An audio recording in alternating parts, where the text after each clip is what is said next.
All right. Well, good morning, everybody. Happy Monday. It's my great honor and pleasure to welcome you to the launch of the SAIS and Johns Hopkins Institute for America, China, and the Future of Global Affairs, and our conference today on Getting China Right. From our beginning, SAIS has been a leader in the field of the study of China and its policy implications for the United States and the world at large, with leading figures like Professors Doak Barnett, Alice Miller, and Mike Lampton, who will be with us today. It's really a great honor to have him here, as well as our unique Hopkins Nanjing Center in China. It is in that tradition that we have now launched this new institute, whose mission, emboldened on our website alongside our China Research Center, under the able leadership of Professor Andy Murtha.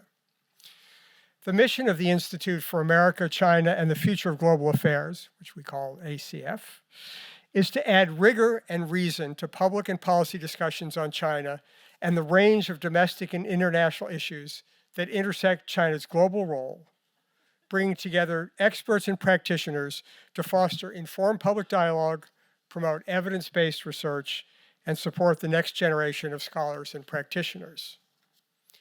I'm particularly grateful to Professor Jessica Chen Weiss, the Lampton Chair here at SAIS, who has joined us as the inaugural director of this important project, to Margaret Myers, the Managing Director, and to all the SAIS and JHU faculty and staff who have come together to help build this institute. I want to stress that while the institute is housed at SAIS, involving a range of SAIS faculty, many of whom will be on the panels today, this is a JHU-wide effort. And today, too, we will feature some of the faculty across the university participating not just in today's conference, but in the Institute more broadly. I want to thank President Daniels and Provost J.R. Wardana for their support and encouragement, as well as our philanthropic partners who've made all this work possible. I also want to thank all the SAIS and Hopkins Bloomberg Center staff who are supporting this effort today. There's a broad consensus that getting China right is perhaps one of the most important challenges facing the United States and the world today. The goal of our new institute is to bring together scholars and practitioners with diverse perspectives, both on the nature of the challenge and the appropriate response, to identify areas of agreement and clarify areas of difference, and to build a common ground of empirically grounded understanding on which to build policy responses. As an institute and a school, we are not here to champion one or another approach, but rather to foster informed and civil debate and to encourage discussion to help support elected officials, policymakers, and the public grapple with these consequential issues. I'm particularly pleased that Senator Andy Kim has agreed to join us for our opening discussion today, and look forward to a dialogue not just with him today, but with a broad range of members of Congress, administration officials, and leaders from around the world in the months and years to come.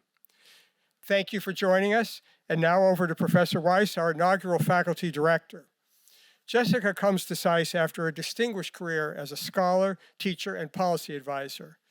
And we are delighted that she and her husband, Professor Jeremy Wallace, as well as their two wonderful children, are now with us here in DC. Jessica.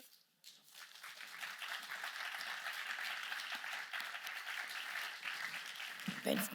Thanks, Jim, for that kind introduction to Johns Hopkins, to the staff, the students, and all the supporters, to all of you for spending your time here with us today. I'm really thrilled to announce the establishment of the Institute for America, China, and the Future of Global Affairs, or ACF. At a time of great challenges and flux in the world, our purpose really is to add rigor and reason, convening diverse perspectives with civility and creativity to help get China right, to better understand China, what it is and is not doing at home and abroad, and to chart the way forward, producing policy-relevant research and helping to train the next generation of experts and practitioners. Today's theme is, or a common thread throughout the panels today, is of getting China right. This is, as Dean Steinberg said, an enormously difficult set of analytic and prescriptive challenges. We need more research, more discussion, more debate from different perspectives and backgrounds to begin to get China right. 4 values will underpin our work. First, rigor, including precision and nuance, bringing the best of both what the academic and the policy conversation has to offer together. But we also pursue rigor with an understanding of humility, that as in the Chinese proverb, we are all blind men feeling the elephant, different pieces to put together the whole puzzle. We will also proceed from civility. This will be a place for discussion and debate across different perspectives, backgrounds, and experiences, because together we are smarter, we are more informed. And finally, we will proceed from creativity, a forward-looking place where we can be affirmative rather than reactive to the events of the day. Again, these are really hard, complex policy issues, and given the cross-cutting nature of so many of these analytic and policy challenges, it's all the more important that we bring different types of expertise together.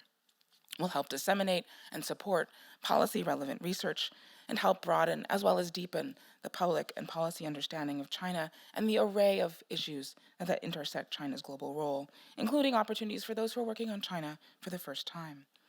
And so today's events and all that we do at ACF will reflect these values, bringing experts and practitioners together, bringing research into the policy conversation and vice versa, and providing a space where we can come together and reflect on the challenges today and with an eye toward the future.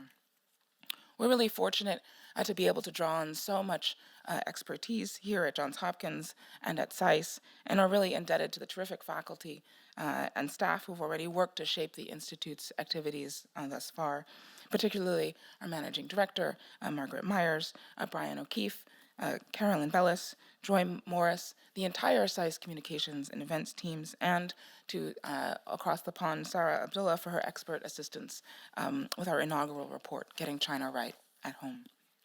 I'd also like to acknowledge our student fellows whom you may have met on the way in, Charlotte Bullard, Georgia Kruger, Anita Lin, Eileen Yuan, and Stanley Wu. 3 discussions will round out the day on artificial intelligence, the Chinese economy, and our inaugural report. I can think of no better way to start off the day's discussions with one on what's at stake, really, in U.S. China policy. And here we're really thrilled to be welcoming Senator Andy Kim, a lifelong public servant who sits now on the Committee on Commerce, Science, and Transportation, the Committee on Banking, Housing, and Urban Affairs, the Committee on Health, Education, Labor, and Pensions, as well as the Committee on Homeland Security and Government Affairs. Before being elected to the U.S. Senate, Senator Kim represented New Jersey's 3rd Congressional District and was a career public servant with experience at the White House, State Department, and the Pentagon.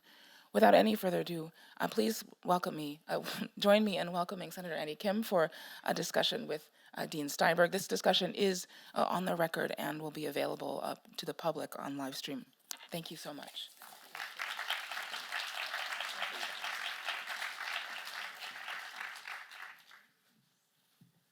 You want me in this one? Why not? It's not an even number, so it's a challenge. Well, welcome again, Senator. Since you're here at SAIS, I can also call you Dr. Kim, a distinguished scholar, Rhodes Scholar, and a Dr. DPhil from Oxford, right? That's right. So particularly appropriate here, and really in the spirit that we really do want to foster, which is this idea of scholar practitioner and having that kind of background is a real asset. And then congratulations to you on your election to the Senate, and thank you for taking the time in this extraordinarily busy day. I see you and your great team were commenting. It's hard to imagine a more eventful day for you to be here with us, so we're particularly grateful. I want to start off a little bit with the big picture, if we could. As you know, when talking about China and thinking about China and particularly U.S.-China relations, a lot of people have tried to put a label on the relationship. Is it a competition? Is it a rivalry? Are we adversaries? Are we competitors? I wonder if you could sort of share with us your broad view. I mean, do you have a preferred label or a perspective of how you would characterize the nature of the relationship between U.S. and China here in the beginning of 2025? Yeah, well, first of all, thank you, everybody, for coming on out. Thank you to SAIS and Jessica and the team for having me here and being a part of this launch. And to Dean, just thank you for your service. As I kind of mentioned backstage, I was a junior officer at the State Department when you were the deputy. And I just remember how kind you were in making sure that junior officers were in the room that we could be there and learn from that experience of engaging and seeing some of the senior officers going through the work that they're doing. I think that's so important right now to just, think through how do we try to draw in and strengthen and mature talent in our country when it comes to foreign policy. And so I just appreciate your example, and that's something that I've tried to incorporate in my own work, and making sure that my younger staff and others can be part of these discussions. I look more broadly, when I look at this moment right now, to your question of how do I try to calibrate my understanding of this critical relationship, there's no doubt that there is no more important of a relationship there. And in many ways, the next 50 years of this country and this world will be shaped by that question of what is the relationship between the United States and China. I think it's important, of course, always to recognize, there are undoubtedly dangerous and difficult and challenging actions that the Chinese Communist Party are taking. And I think that that's something, when we look at, what is it that we can agree upon, when we look at things from across the board, I think that is there. But I will say just the interpretation of how we respond, I think, is still a lot of room for debate. Often people talk about some type of consensus on Capitol Hill in terms of our views. That's not true. And I say that as someone who is on this, the Select Committee on U.S.-China competition. I think we can all agree there are definitely problems that we see, actions on cybersecurity and other things that should not engage in. But I think that there is this sense of what comes next. And I think that I see it very much through this lens of American global competitiveness. Yes, the manifestation often is about China because China is our strongest competitor. But when we look at what exactly this global era means, we are living through the most multipolar moment in certainly my lifetime, if not several generations. And I think the question really is, how does America navigate a multipolar world? How do we navigate a place where we are no longer an undisputed hegemon, militarily or economically? And, what we think we can navigate through in that kind of capacity. So, I try not to think about it as necessarily just U.S.-China, because so much of the tools that we need are going to be multilateral or about coalition building. I try to think about it more in terms of the broader Indo-Pacific, as well as in this multipolar world, which America clearly is struggling to understand where we see ourselves and where our tensions of this, lingering belief of American exceptionalism clashes with just the realities of a much more difficult environment to manage. That's fantastic and very much resonant with us, given the title and the scope of the institute that we're launching today. I want to stay with just China for a second. So much of the effort to craft a response is being driven by debates about what is it that China really wants, what is China's goals, what its objectives. You've been a student of this in a variety of capacities. How do you think about, not just with President Xi, but with the leadership of the Communist Party and more broadly for China, how they see their objectives in the world, and how does that help you frame thinking about this question of a response? Yeah. It's always important. I mean, anytime we're engaging with a competitor, even an ally, we want to try to understand what are their objectives. And, I think oftentimes our starting point is often about China's foreign policy. I think that's important, no doubt. I mean, the questions about their intents when it comes to Taiwan, when it comes to Belt and Road Initiative and other things that we're seeing. But I think it's always important to start from the place of, what keeps President Xi up at night the most. And I would actually venture to guess that what probably keeps him up at night the most is more about domestic instability and turmoil rather than externalities. And I think that that's something that, that we always need to kind of keep in mind, about what it means to be a one-party system, for him to have tried to consolidate the level of power he has through his own party, the actions that he took with regards to the private sector in China and the consolidation there, and and his heavy-handedness on that front. That is the sense. So you get the sense of a deeply paranoid person who is very concerned about control over domestic situations. Now, of course, you cannot, we know that even in the United States too, there's no firewall between foreign policy, domestic policy, but a lot of it ventures out from that type of concern. When it comes to their greater ambitions, I mean, no doubt they do have the capabilities to challenge the international system as a whole. Still trying to get a sense of how far their expansionism is reaching when it comes to seeing them starting to take actions like military bases abroad and other actions which they are started on that path on. I don't say I have the perfect understanding of just what those ambitions are, but one thing I want to say there on this point though is while we are trying to deduce and understand their objectives, we need to actually have our own as well. And our own objectives cannot simply be reactionary to theirs. Some of you have heard me speak before. You hear me often say, like I work in what's arguably the most reactionary building in America. We are just simply responding to the headlines of the day and the news of the day or the hearings of the day. And I see how that affects the kind of conversation that we have about China and other issues, in terms of what day we have these conversations. And it's often after a spy balloon or something else. We're not always approaching things with a clear-headedness, but we're losing sight of those objectives because in politics writ large in America right now, people have a lost sense of objectives. We're often defining our positions based off of what we see as the competitor, whether it's a different political party, a different leader, or in this case, a different nation. We need to very much develop our own strategy, have a sense of how do we as a nation define what success means when it comes to our role in the Indo-Pacific vis-a-vis China. What do we want to see in the year 2050 or beyond as sort of our sense of something where we would have accomplished what it is that we want to see. And therein lies, I think, so much of the challenge. I think China does have an objective, from what I can gather, that isn't just about being the antithesis to us. Now, the question is, do we have the willingness to try to generate an objective that isn't just about stopping China?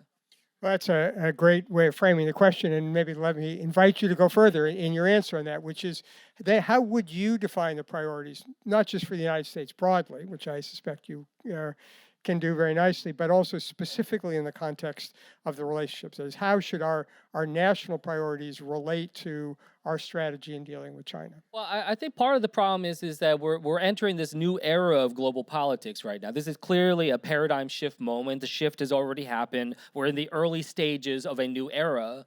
We're clearly no longer in the post 9/11 world. And what we've seen is when you have these different shifts in paradigms, you have a lot of fluidity in the early parts of this. This is when so much of the challenge happened after the fall of the Berlin Wall. We saw eruptions of violence, whether through the Balkans or Africa, elsewhere. We saw that when decolonization happened and a paradigm shift. So we're in a paradigm shift, a fluid moment, and you see again that same trend that we've seen in every era, which is an outbreak of violence, because you have different actors that are trying to test what are the parameters of this new era. And right now you have questioning of, what does sovereignty mean in this era? This era didn't necessarily come out of some specific event like the 9/11 era did, which was, had its origins in that terrorist attack, that it came about, 20 years of a particular type of foreign policy. This was one that was already shifting even before the pandemic. And we often talk about as contours of great power competition, renewed great power competition near peer. But that is, in my opinion, more of a symptom of it rather than just the defining characteristic of it. So I'm still trying to deduce it on my own in terms of what it looks like. But, I think it's very, we have to be, have to be careful. I have some colleagues that often like to talk about this as a new Cold War era. I think that's lazy thinking. I think that that's just trying to, dust off the long telegram and like trying to use, examples of the past that just are ill-equipped to actually define this current circumstance. The adversaries or the competitors we're up against are very different than that which we experienced during the Cold War.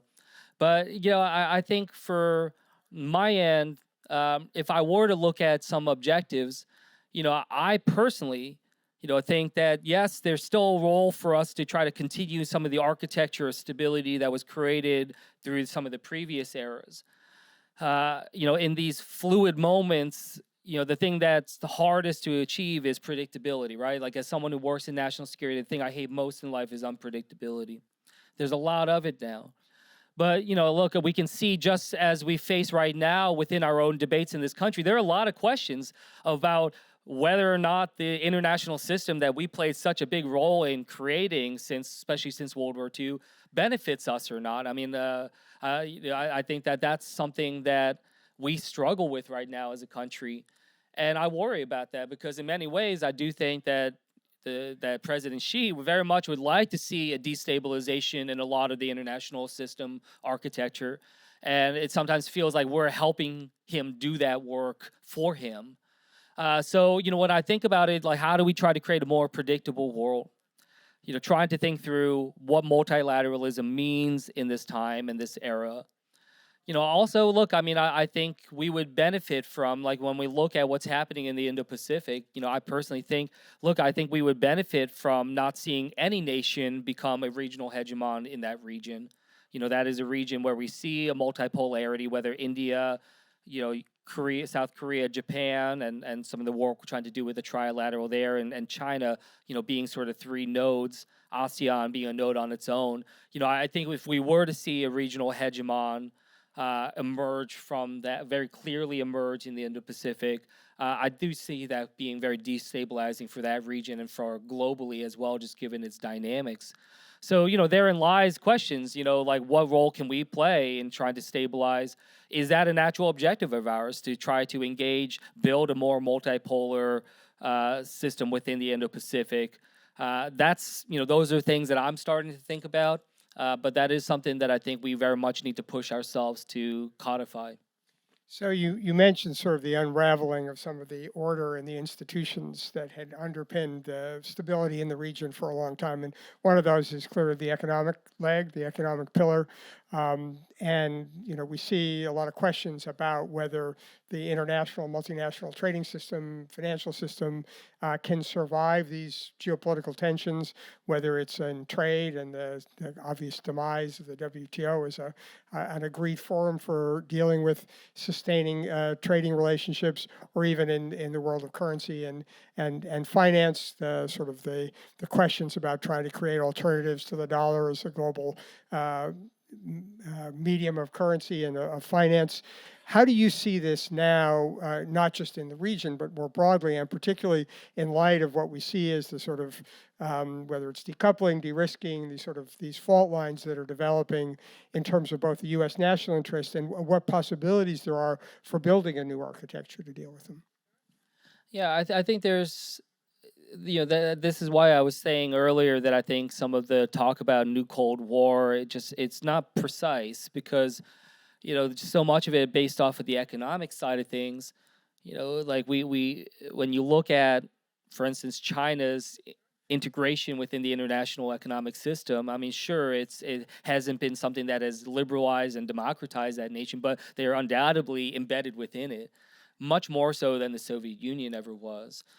So the way in which I heard decoupling on Capitol Hill very much seemed reminiscent of this idea of containment. This idea of like, can you contain China by decoupling? And that's why I just felt like there was that sense of imprecision in that usage. Now, there's been now variations. Say, oh, it's not full decoupling. It's we're trying to strategic decoupling. I get that.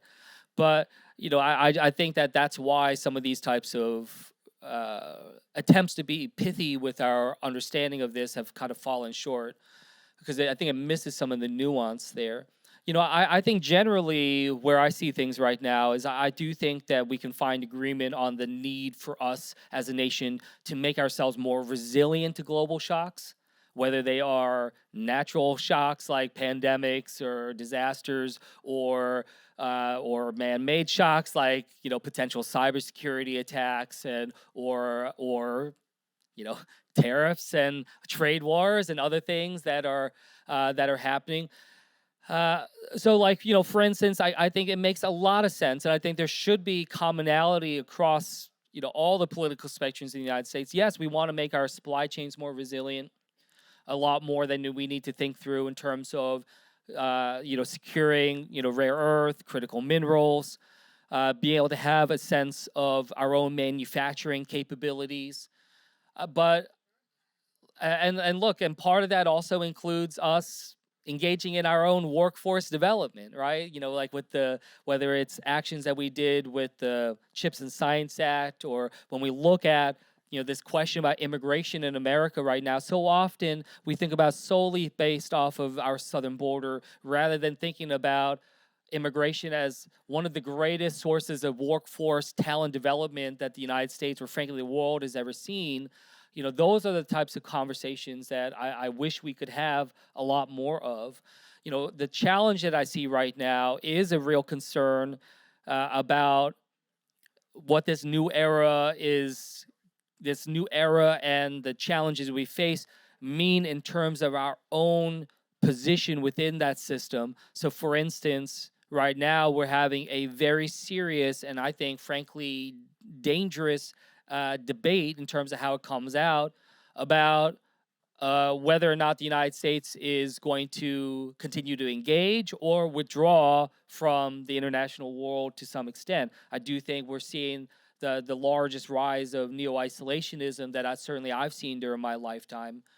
And I think that that's very much going to affect how we engage economically. We see that right now with the tariffs, and not just the tariffs, but the desire to go the tariffs alone. I've been engaged with Trump administration, and I've told them, like, look, like, if you're gonna do tariffs, if you're gonna focus, if your focus is on China, like, are you going to engage multilaterally and try to increase the leverage that we have by bringing on other markets to join us, or are we going to do it alone? And they said to me, we're going to do it alone. And not only are we doing it alone with China, but we're also going after allies and partners simultaneously. I asked Lutnick in the confirmation hearing when he came before us. He's going up for commerce, and Trump has deemed him the head for tariffs and sanctions. I asked him, is there a prioritization between allies and partners? And he essentially told me no. There's no prioritization between allies and partners and adversaries, that they're going to kind of do it all together. And so that gives you a real sense of the approach that they're taking, and the sense of this is a moment for them of unilateral American action when it comes to economic might. And very much this sense built off of might makes right, rather than trying to think of some type of collective action that can be done. So that is their choice, their actions that they're going to take. I think it's a wrong approach. I think it turns its back on what has proven to be one of the greatest sources of American strength, which is our coalition building. And so I very much worry how this America first foreign policy is basically becoming America only foreign policy. Well, you've touched on a lot of areas that are worth a lot more exploring. Let me start with one, which is, you've talked about the value of human capital, of people coming here to the United States as a resource to us. But there's also been a lot of anxiety about whether this has also led to a loss of intellectual property, a loss of insights and skills bleeding out of the United States, an abuse of people coming here through the Chinese talents program and the like, and some advocating that we should take a more restrictive approach to that. I wonder how you think about that, and how do you balance the risks of the bringing talent to the United States and bringing capability to the United States without it being a source of undermining the investments we're making here and our own capabilities? Yeah, no, I mean, look, we've certainly seen a lot of intellectual property theft, from Chinese actions that they've taken in the past, whether our military efforts and advancements or others. But look, we there are ways in which we can tighten up those ships, tighten up that approach, especially within the private sector. Be much more attuned to that, whether it's through cybersecurity, through our own actions and vigilance. I think that there are a lot of ways we can do that that don't go to just this blanket sense of shining a light and trying to instill a sense of fear and try to come up with these across the board tactics that we see when it comes to the China initiative and other actions like that don't just have a chilling effect on immigration and workforce coming from China, but more broadly throughout the entire Indo-Pacific and just in general.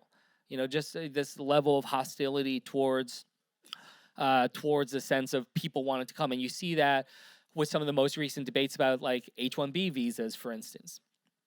Just straight up xenophobia when it comes to some of the responses and rhetoric that we see with regards to those that want to come and build and innovate here in the United States.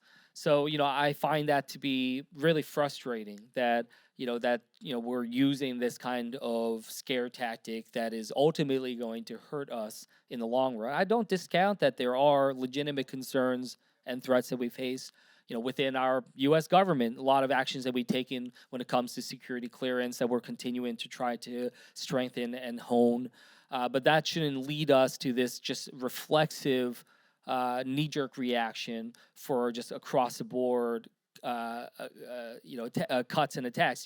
We don't have a good track record as a nation in going up against great powers of in Asia. When we look at what happened with the internment camps of Japanese Americans, when it comes to the Chinese Exclusion Act and other actions, we have a very poor history of responding to competition with Asian nations in terms of the influx of xenophobia. And I say that as someone who, when I worked at the State Department, I was banned from working on issues related to South Korea because the government decided that they couldn't trust me, didn't think that I was loyal enough to this country that if I work on issues related to my ancestral homeland, that they would question whether or not I would choose America.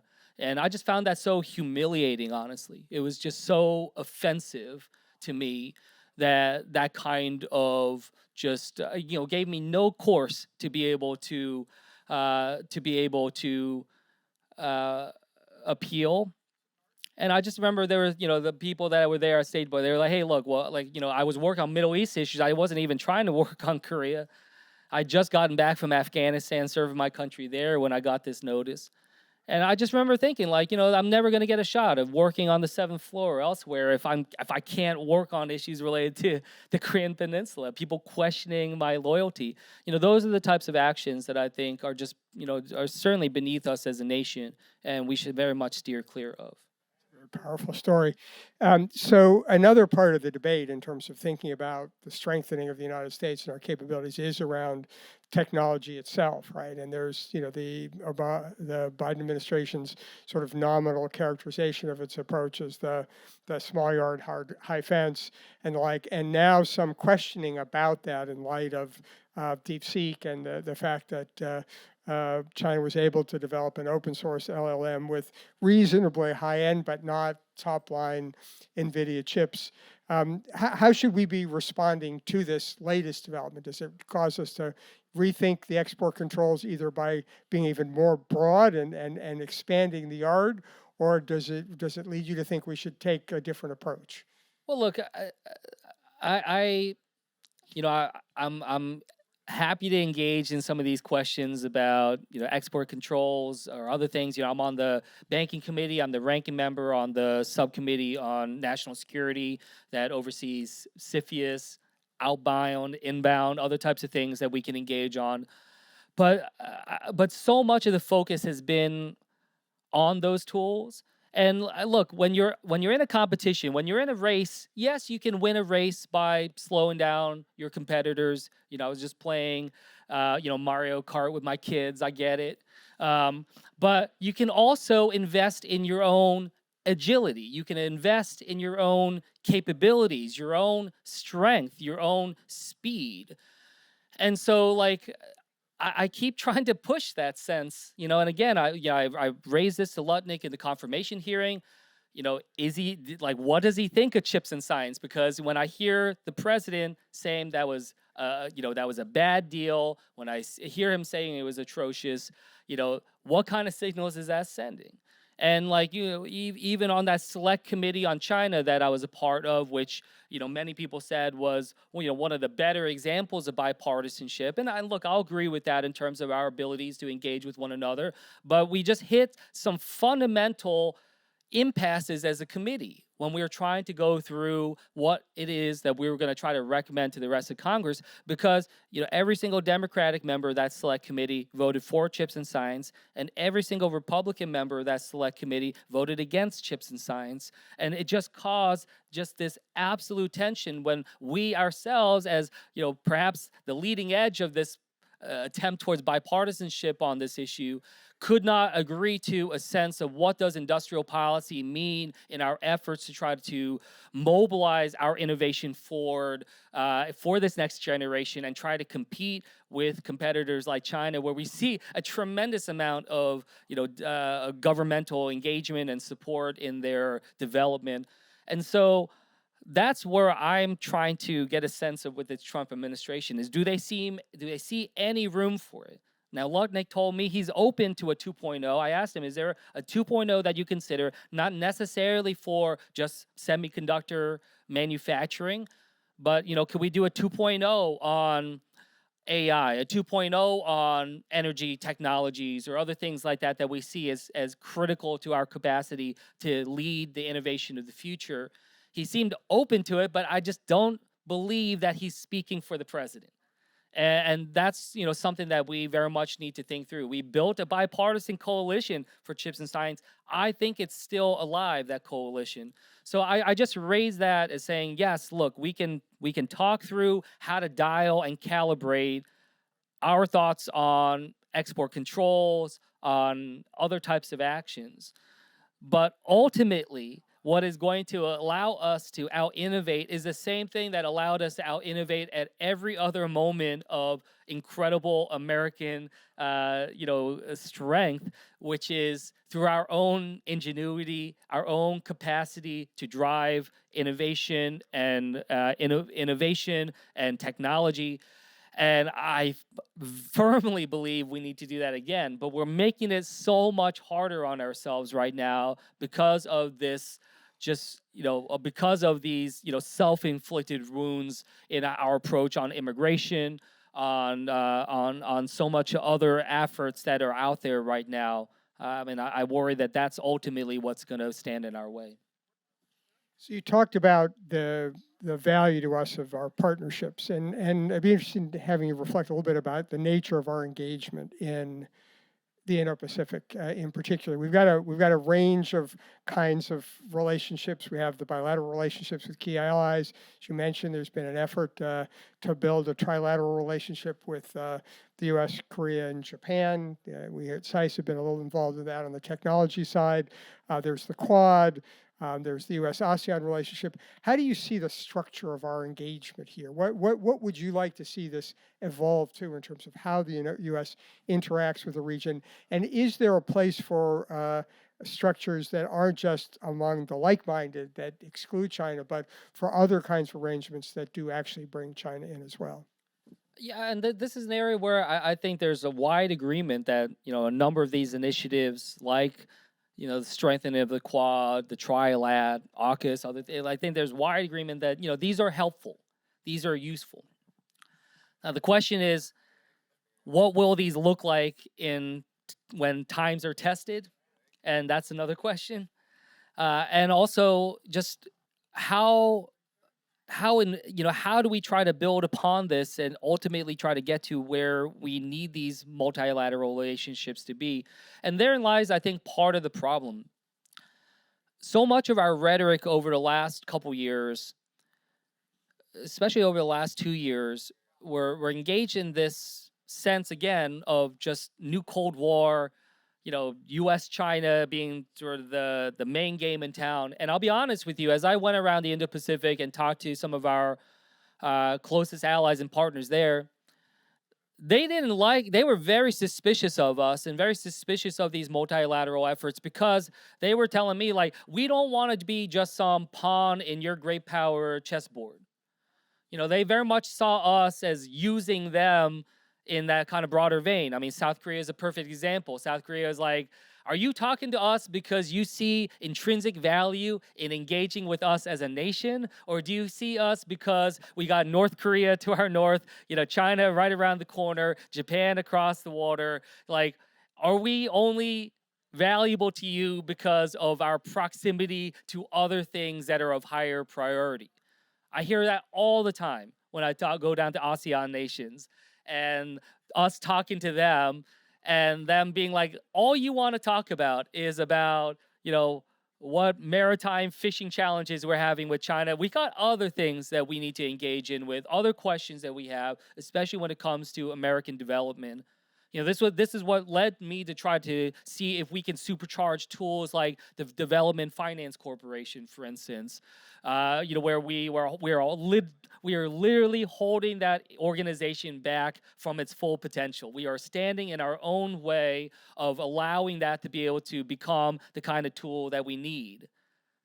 Right after this conversation, I'm going to walk up a couple blocks to USAID to try to figure out what in God's name is happening over there right now at a time when we just see us constantly getting in the way of these actions and these tools that we need. Then when you are engaged in near peer competition, when you're engaged in a competition against a nation as strong as wide as China is, you need every tool at your disposal.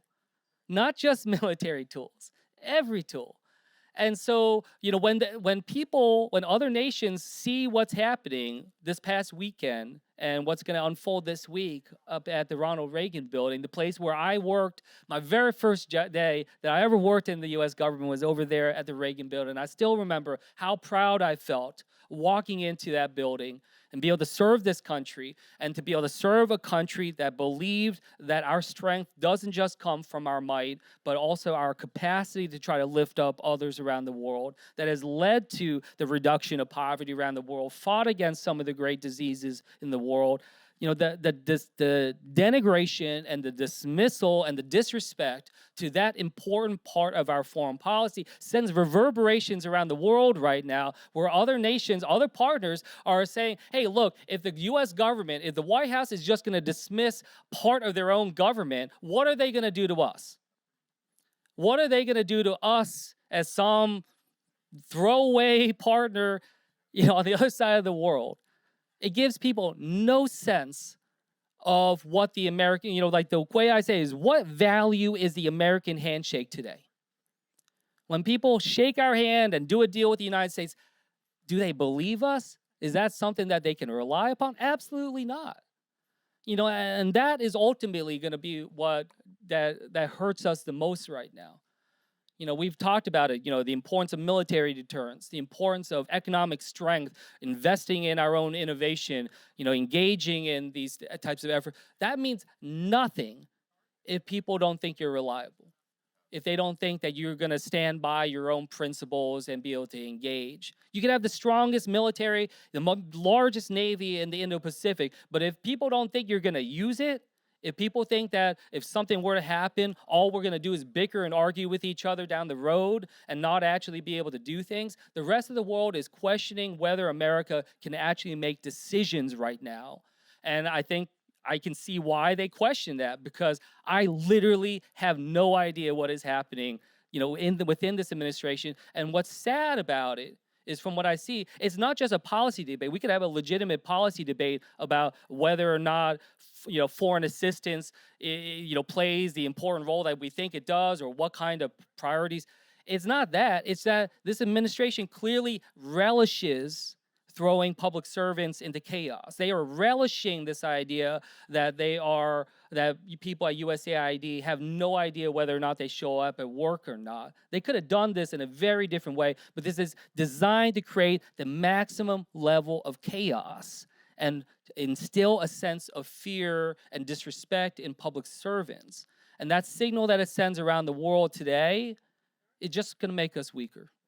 So one more for me, and then you all should get ready. I wasn't going to go to this, but in light of your idea about the U.S. reliability and commitment, I got to do Taiwan. So how important is that to this idea that about the U.S. credibility and commitment? How do we think about the challenge? I mean, clearly China continues to put enormous pressure on Taiwan in every dimension: military, economic, psychological. How do you think about that challenge, not just in terms of our obligations to Taiwan itself, but also in terms of how others will think about us as China continues to put pressure on Taiwan? I mean, look, there's no doubt that it plays a role in that way. But and look, I certainly think we've found ways in which to try to continue to support defensive capabilities in line with what we've been doing for a decade. But again, like as I said, the biggest question isn't necessarily what are those capabilities, how strong they are. It's more about if a crisis were to emerge, is America at a place right now where it can unify around a decision? Because that will be a very important decision because there's a lot at stake. I mean, I'm sure many of us done tabletop exercises and others. We know just how devastating some type of conflict would be. But deterrence, if deterrence is our goal, deterrence only, again, happens if if other nations and other actors see you as a credible actor, that you will have reliability in your actions. Otherwise, deterrence falters. It's not about the number of hard capabilities and weapon systems. It's whether or not they think you will use it.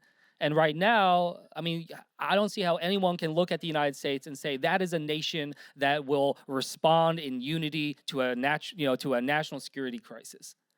And I think that that's part of it. The other thing I'll just say is part of why they're questioning this on Taiwan is because of Ukraine. That is the stronger litmus test right now in terms of American credibility. And so when we see this willingness and this divisiveness when it comes to following through on Ukraine, that is sending the signals about Taiwan, which then sends signals about just broader levels of this. But again, this isn't something that people have to read tea leaves about. They see President Trump talking about this stuff, saying about conflicts around the world, saying that that's not our fight. And like when you hire, when I see an appointment nomination for a undersecretary of state of somebody who has often talked about how we have zero commitment to Taiwan, that sends signals to people and other actors about what this administration is going to do and that resolve. And frankly, right now, I mean, look, I'll just say this. I mean, I was there at the rotunda when the new president was getting sworn in. I'm sure a lot of you saw that. You've seen the conversation since. We're here talking about U.S. China. I'll be honest with you, like that conversation is not happening at Capitol Hill. Like right now, the level in which this new administration has deprioritized this question about U.S. China is really noticeable to me. I mean, the fact that China did not come up at all really in the inauguration address, except for its relationship vis-a-vis Panama and the Panama Canal. I mean, literally the only thing that people are talking about foreign policy-wise at the Capitol right now is Greenland and Panama. And so, I think that just the signals that are being sent by this administration, it sends a signal that they think that the greatest national security threat to America right now is the enemy from within. That phrase that Trump used during the campaign. That is what he's signaling right now to the rest of the world. Now, what that means and how that's being picked up by President Xi or Putin or Iran or others, I can't get in their minds, but I don't think that should be the kind of signal we should be sending at a time of such significant national security threats that are out there. All right, I can't see much because of the lights here, but I think that there are mics or somewhere out there. So can we bring the house lights up just a little bit so I can call on people? And I see hands. I can't quite tell where they are over here. So let's start over here.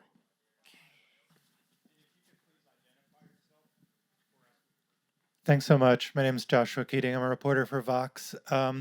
So I wanted to follow up on something you just said in your last answer, that there does seem to be an emphasis on the Western Hemisphere in this administration's foreign policy so far, whether it's Colombia, Panama, Venezuela, the tariffs on North America. What do you think the implications of that are for the U.S.-China relationship? What sort of signals do you think Beijing is picking up from this, and how do you think it might respond, since some of this does seem to be justified as a kind of neo-Monroe Doctrine effort to keep Chinese influence out of our region?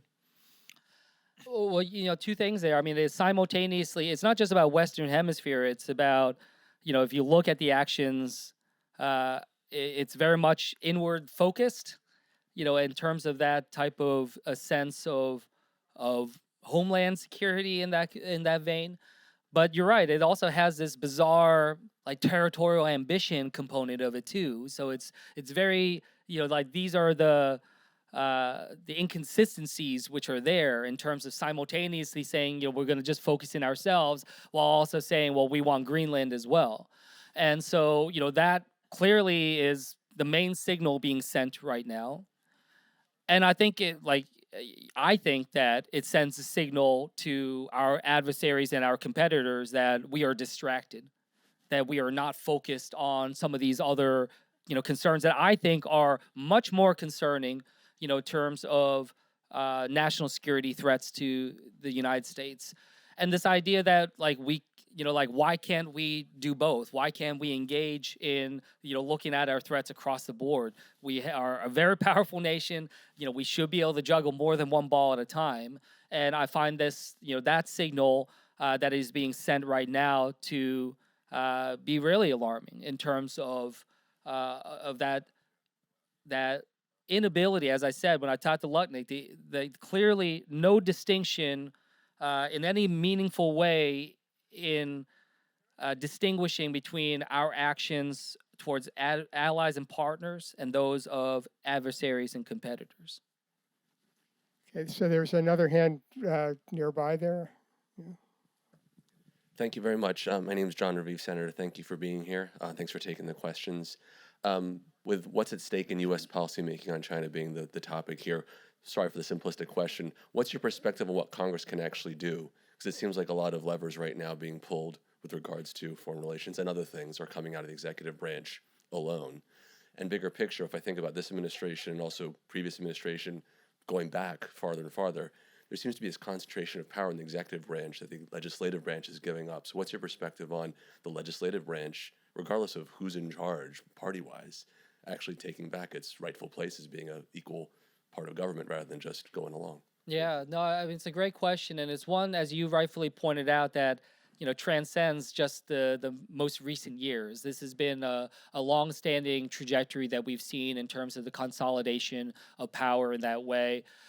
And so, for instance, when it comes to the U.S. budget, right? When it comes to what funds we are allocating from the Article 1 branch to the Article 2 branch to then implement, that is being very much brought into question right now with this sense of impoundment. It's this question of, does the president actually have to follow through on the funds that Congress by law has put forward? And these are the types of critical debates that we're having, that it's just mind-boggling to me that we're having these types of questions where we have a president that thinks that there's 200 years of precedent for presidents to be able to ignore Congress in terms of that spending, which is clearly against the Constitution, clearly against past decisions by the Supreme Court.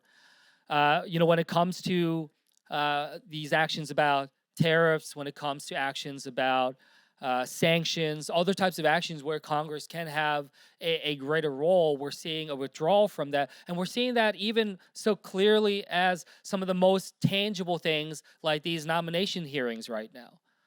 I mean, what value is advising consent if it's just this sense of, everyone has to just rally around the president? And I certainly, I worked in the executive branch. I have a wider view of saying, like, I do believe that a president has a right to select their own team with certain protections. And, I have supported some of the nominations that have come through. But when we see, some of these nominations, most recently when it came to Hegseth, we saw just a tremendous amount of political pressure brought down upon senators to just get in line. That was the phrase that was constantly having, get in line.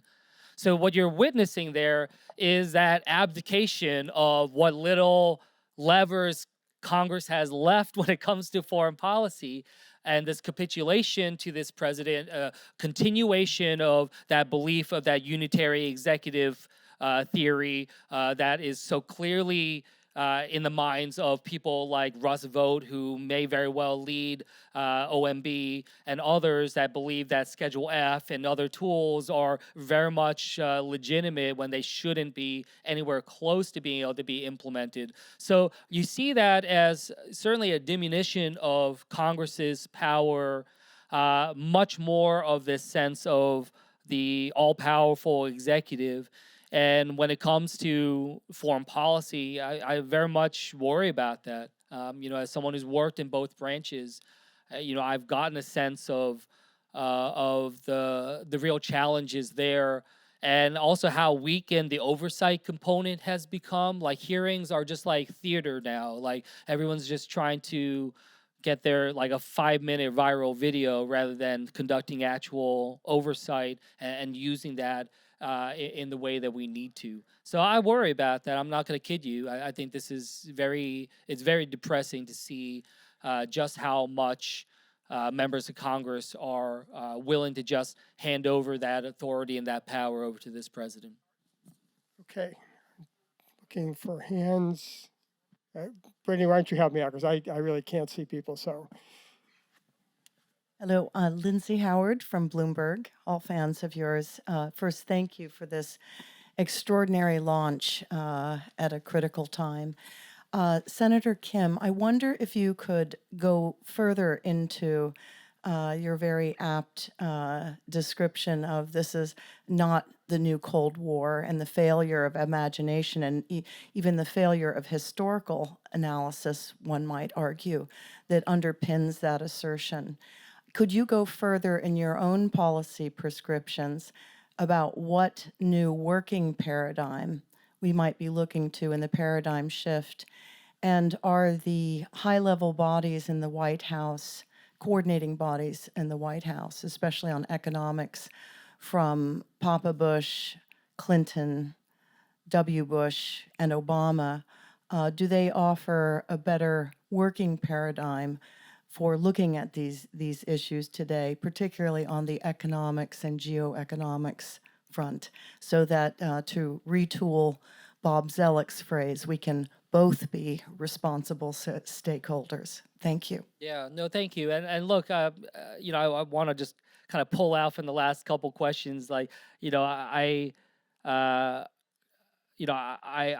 very much believe that for us to be successful, we have to take that step back and look at this more broadly, not just through the partisanship, not just the actions of this current administration, but more broadly, which is why I appreciate your question on that front. I think kind of two things that I see here. I think this question about the role of engagement these days, I think, is something that's often kind of overlooked. I was mentioning this in a talk that I gave last week about how, over the last 2 years, I was trying to see whether or not we could do a Codel from the House out to China, and how I was a member of the minority party, so I could not travel on my own. I had to get someone from the majority party to go with, and how there was 0 people interested in, given how much we're talking about China and trying to figure out what's going on, 0 people that were interested in actually going there and having tough conversations, trying to understand, what's going on. And I think that therein lies, this question about, that sense that we talked about with the new Cold War. What does that actually mean in terms of the actual relationship between the two countries that we're talking about. The same way that we were looking at what was the relationship between the United States and the Soviet Union. What are the direct relationships between the United States and China? Not just all the posturing around it. And I think that's a very legitimate question, but one that I find is again so absent from so much of the conversation that is out there that I've been a part of. I remember it actually even caught people off guard when I asked them if they would go to China. Like they they looked at me with just this perplexed look, as if like they'd never even conceptualized that idea of doing so. And I think that kind of shows you just kind of how baked in things are. I for one believe that the two most powerful countries in the world, two nuclear powers, there needs to be some baseline level of engagement. And I don't know what this administration is actually going to do. I mean, they invited the Chinese leader to come to the inauguration. I don't know if there are signals they are being sent about, some level of engagement. But I think that that's something when you look back, as you rightfully pointed out, just over the last few administrations, it very much feels like that sense of purposeful engagement by the United States is decreasing. The Biden administration did engage to certain extents, and a lot of their actions, in many ways, were more likely limited by what China was willing to do in some capacities than by what we were. But just still, that diminution is something that I worry about. And also the other aspect of this that I think we often miss and lose sight of is we often, when we talk U.S.-China, we talk a lot about it as if we're talking about like Westphalian nation states, right? And like it's about this government and this government are they talking? But just like some of the things that are most striking to me are just the societal drift as well that's happening. Seeing just the sheer number of how much fewer flights we have between our nations, how much fewer engagements we have between exchange students or workers or businesses or educational institutions. That is really striking to me. And when you look at that, not just vis-a-vis China, but just writ large around the world, like how much less we are doing when it comes to these types of actions. Like, the desk that I have at the Senate, you open it up, you can pull out the drawer and you see the names of previous senators who've used that desk. And one that sticks out is, a Fulbright. I have Fulbright's desk. And like, when you think through, just how far we are away from that kind of vision that Fulbright and others had about American global strength, meaning, American prioritization of engagement at a societal level, and that we benefit from that. That's something that I see striking, and I think that's, going to cause space for greater levels of like defensive nationalism on both sides. And you see that very much. You do see a growing anti-American sentiment in China from those that I've engaged with, in the same way that you see that very much happening in an anti-China way on the United States. And a large part is because, we're just drifting apart more societally as well. Great. I think we have time for one more, and Brittany, if you can hand it to somebody, I still can't see the hands. So. Oh, yeah, Great. yeah. Thank you very much, Senator Kim. In the past few years, my name is Han Chen, a Freeman Chair in China Studies at CSIS. In the past few years, there's been a clear effort in consolidating China expertise across the US government. And do you think we are on the right track of getting China right in terms of cultivating and retaining a new generation of China experts, and what more can be done? You're saying that there's been a greater effort to kind of consolidate experts, you State said? Department, CIA, State Department, China House, and so on and so forth. Yeah, I see what you mean. Yeah, look, I mean, I think some of those steps are good in terms of kind of some of the reorgs that are there. I mean, State Department, having been a State Department guy, like I was a regional bureau guy, there's always the tensions between them and functional bureaus and other things that you've had to, deal with, and other, like trying to get clearances on a BCL is something I'm happy I don't ever have to do again. But I would say a couple things here. which is I think it's important to have that type of reorg to try to engage. Certainly I hope they are doing better by some of the things that I worried about, with the assignment restrictions that I was saying earlier. I worked with, Ted Lieu and Joaquin Castro and others to try to get rid of that practice. But, I still worry about some of that residual. The other challenge, though, is like, and this is something that I see a lot more of in other ways, like there's a detachment, though, between that level and is that actually connecting and influencing senior decision making? Like, how is that getting into the situation room? Like, how is that perspective, being given when, again, I'm engaged in these nomination hearings on Capitol Hill at the cabinet level. Many of them have very strong opinions of their own, on this. So, like, are they actually taking this to account? Is that actually affecting? Is that actually going to affect things on the day to day? When you see so much of our foreign policy, there's a question about, Article 1, Article 2 branches when it comes to foreign policy, but we see much more of a diminution of the power of foreign policy out in the missions and the embassies than we do now a consolidation back in DC, right? Like an ambassador now is less influential or powerful than they were, 20 years ago. So, there's that aspect of it. The other thing that I'll just say is on Capitol Hill, like, as I said, we're very reactionary. By virtue of that, it means that we're not approaching things strategically. We're not looking forward. And that, I think, is a disservice to Article 1. In many ways, when I read the Constitution, the executive, the legislature is in many ways supposed to be the body that pushes forward that vision from the people, giving a sense of where we're trying to go, and then funding that, and the executive branch implementing that.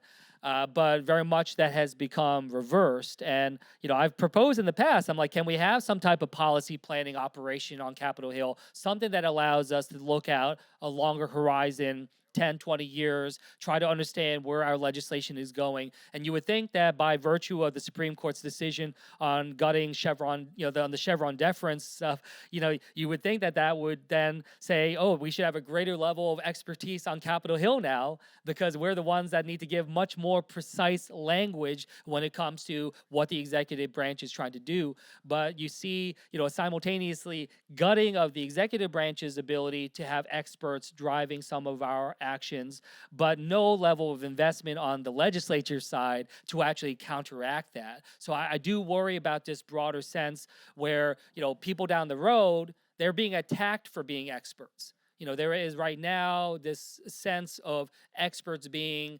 the problem. That they, that's what the deep state is, the attack on the deep state is actually about. So I don't know where this goes. As someone who was, came in as a subject matter expert, as and I hope that we can continue to recognize in this complex world right now, we should value those that have that type of experience to be able to bring to bear. Doesn't mean that we take their word at it. We should always have a deliberative process, but it feels like that is being diminished much more so. It's a great note to end on, both to do a commercial, obviously, both for the Institute, where our goal is to help foster that kind of expertise and that dialogue between the two branches and with policy experts outside of government, including in our fellow think tanks and other universities, as well as here at Johns Hopkins. But also, I just mentioned that I had the great pleasure of meeting with my successor, give a few in between, the nominee for DepSec State, who has the great virtue of both coming from a Foreign Service family, grew up as a offspring, as a child of a Foreign Service officer living abroad, and serving as an ambassador. So bring some of that kind of experience there, and hopefully will be a perspective that can help bring some of the things that you mentioned there. And I do look forward to the opportunity. I mean, I think that whatever the differences on policy, it's really important for these engagements to continue and for these perspectives to be shown. So I'm hoping that, assuming that he is confirmed, that the new Deputy Secretary will also have a chance to join us here to both to discuss these and other issues. So first of all, thank all of you for being here and for the great questions, and to the Senator, thank you for taking time on what's an extraordinary busy day here in Washington to share your thoughts and help us launch our new institute. Thanks so much. Thanks so much, everybody.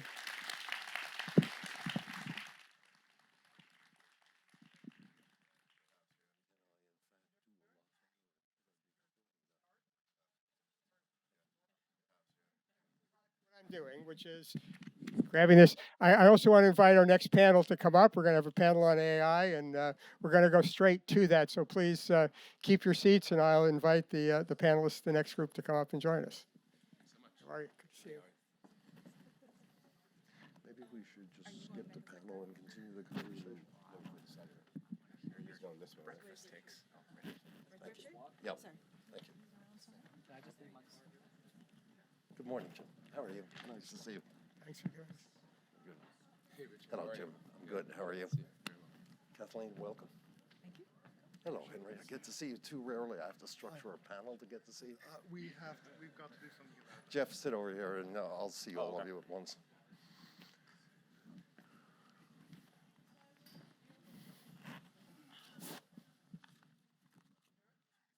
Good morning. This panel is quite distinguished, and will focus on issues of artificial intelligence and its interaction with China.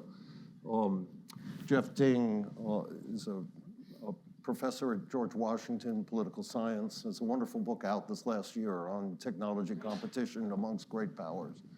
I recommend it highly.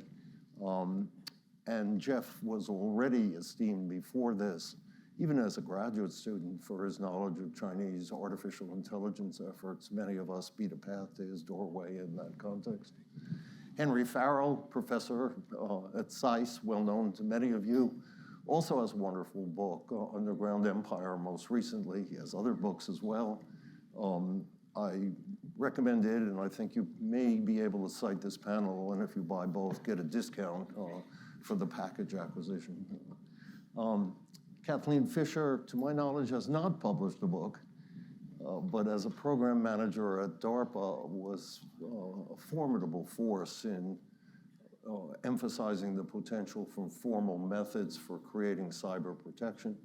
Went on to become a professor at Tufts, and then has come back to DARPA now and is leading, I think, in a very impressive fashion, the Information Innovation Office at DARPA, focused, among other things, on the issues of artificial intelligence, which we'll be talking about. And Jim Mitri also never published a book. Jim, in the Department of Defense, I suppose, played a critical role in making sure that we didn't perish so we could publish, and particularly was an assistant to the Deputy Secretary of Defense for Intelligence and Data. He now is the head of RAND's new Center on Geopolitical and Emerging Risks. So this is a wonderfully arrayed collection of expertise here. I'm Richard Danzig. I was Secretary of the Navy in the last century, and now do technology, national security kinds of things as an independent consultant. I'm a senior fellow at the Hopkins Applied Physics Lab, and also I'm doing some work for RAND on these artificial intelligence issues.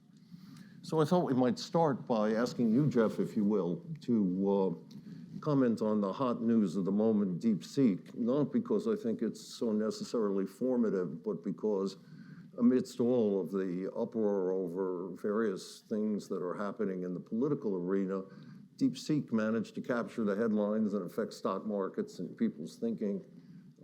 So I think we ought to just clear the ground a little bit by asking you, Jeff, what is this and what does it tell us about artificial intelligence in the context of China-US relations?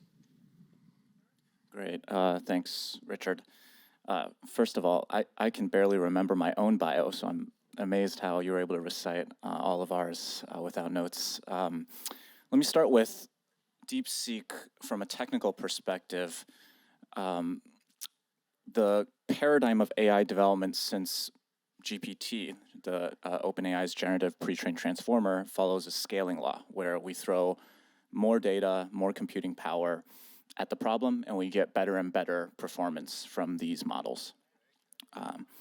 DeepSeek was able to train a pretty competitive model with even the state-of-the-art techniques out there with less computing power. And so the innovations there were in algorithmic efficiency and also training efficiency, something called a mixture of experts model.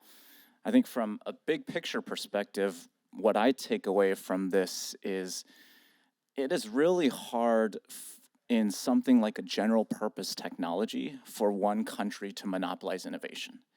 I think a lot of the coverage about DeepSeek has focused on which country is going to come up with the latest and the greatest models. And for me, a lot of my work is the AI competition is actually about which country can adopt and scale these technologies throughout their entire economy. We've seen in the past, with the rise and fall of great powers in the past, a country becomes the economic leader first and then translates that into geopolitical and military influence. So for me, DeepSeek is a reminder that it's impossible for one country to monopolize breakthrough innovations in a domain as broad as artificial intelligence. Jeff, I just wanted to ask you, we want to get to the bigger issues, but I want to stay for a moment on DeepSeek and ask you to clarify one thing and maybe Kathleen to comment on others. And the panelists and I have agreed that we're just going to speak. You ought to feel free not to be recognized, but to interrupt, including interrupting me. And I'll try and chip in without lowering the average of the discussion too much. But the question, Jeff, that I want to ask you is, you mentioned the efficiency gains for training. Do they also apply to inference? And what's the order of magnitude of these gains in your mind? Yeah, so please, other folks jump in too. So by inference, Richard is talking about running these models. So training is building and constructing the models in the first place. Inference is how do users actually implement these models? I think they definitely do apply to inference, and they might even apply more so to inference. The whole point behind smaller models with fewer parameters, which is the DeepSeek approach, is that then those cost less from the usage side as well, so in terms of computing tokens. Yeah, I think you've highlighted a key thing. It's not just about efficiency gains in training models, but it's about efficiency gains in implementing these models. And so if we care about adoption and diffusion. Do you have a sense, order of magnitude, how much these gains are? Or would you rather I punt that to think Kathleen? I will punt that to others. The reported gains are 30 times cheaper. I doubt that headline feature, but I wouldn't be surprised. I think it is a substantial efficiency gain. Dr. Fisher. I mean, I think that's pretty, it's not well established how much more efficient. The models are, kind of competitive with O1, and there's sort of two different models that have been released. There's DeepSeek V3, which is a base model, and then there's R1, which adds a reasoning level on top, and the performance is competitive with O1, so kind of what was released kind of nine months ago, so competitive with kind of OpenAI's foundation model from a little while ago, with indeed algorithmic improvements and efficiencies.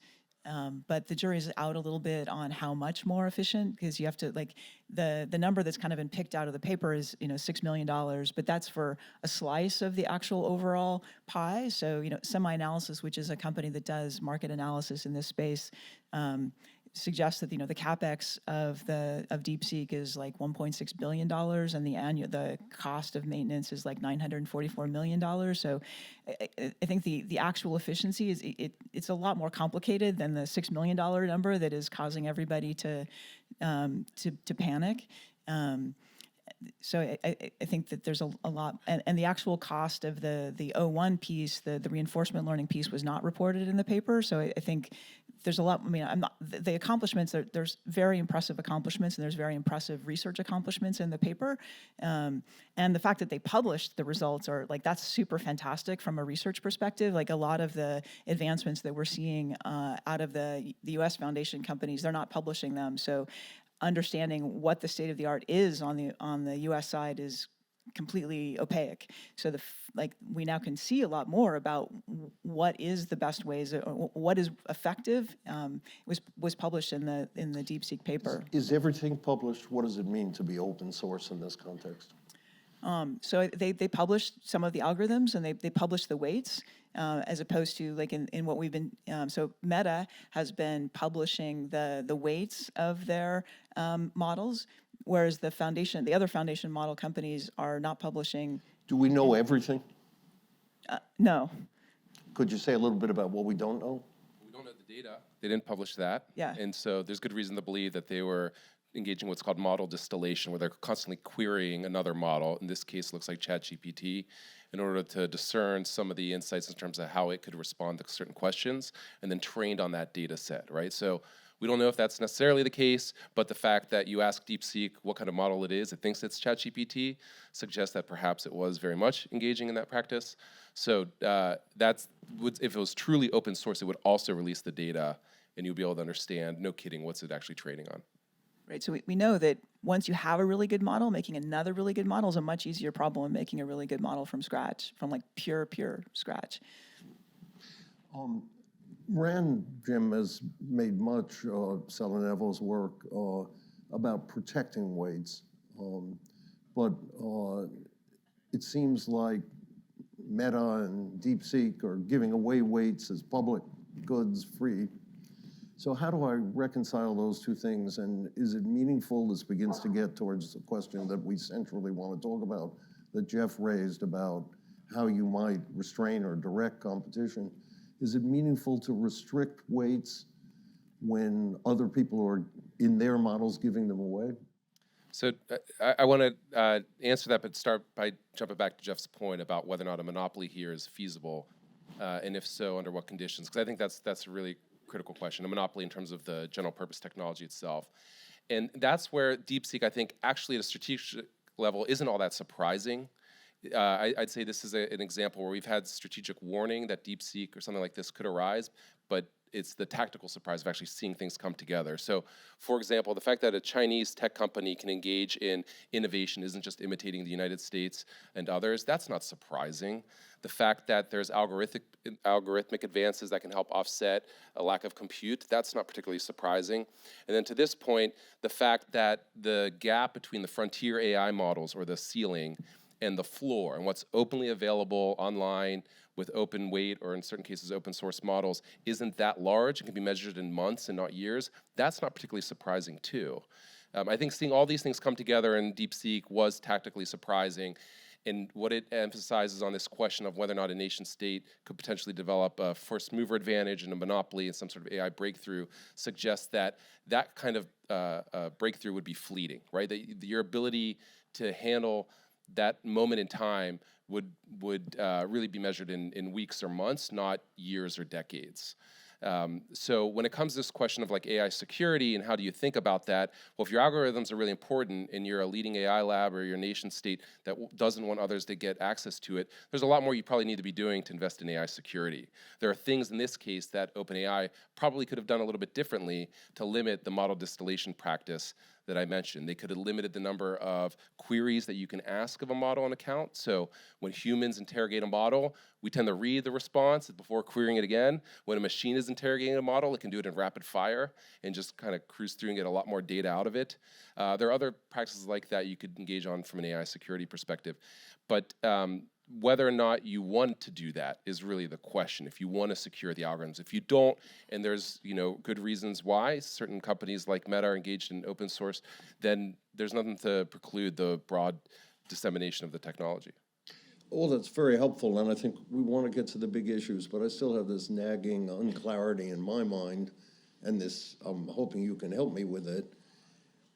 I thought I learned from Rand, recognizing that it's individuals within Rand, that protecting your weights is terribly important.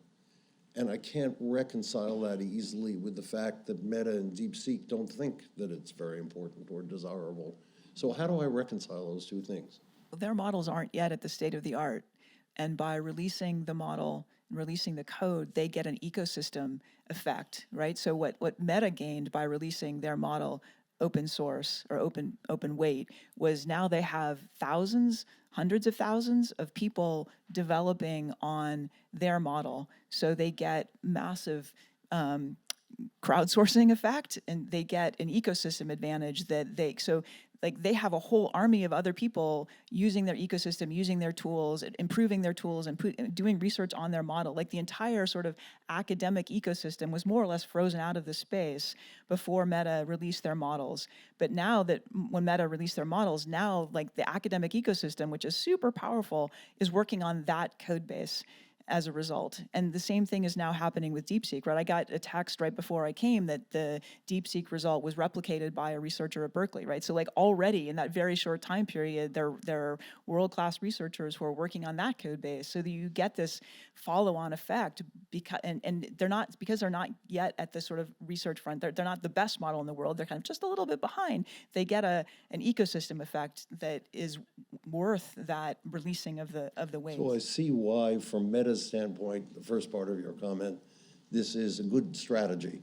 But from a national security standpoint, doesn't this give away one significant part of the game that the RAND work was emphasizing we needed to protect? Why would we think that Meta was thinking about it from a national security perspective?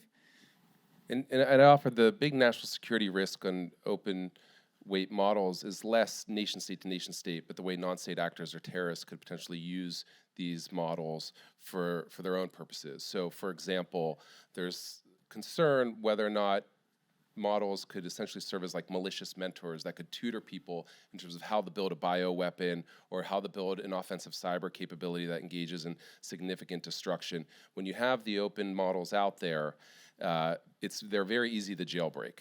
DeepSeek was jailbreaked right away. When Meta releases its models, they're jailbreaked right away. The llama's out there, and within a few hours, there's bad llama that's out there on the internet, which is basically just with the guardrails taken off. And so when you've got these models that are out there that anybody could use them for whatever purpose they want, the question is, are the models actually sufficiently capable to give you the information that you would need to build a bioweapon or to engage in more malicious cyber uses? At this stage, best we can tell, the current state is they're not there.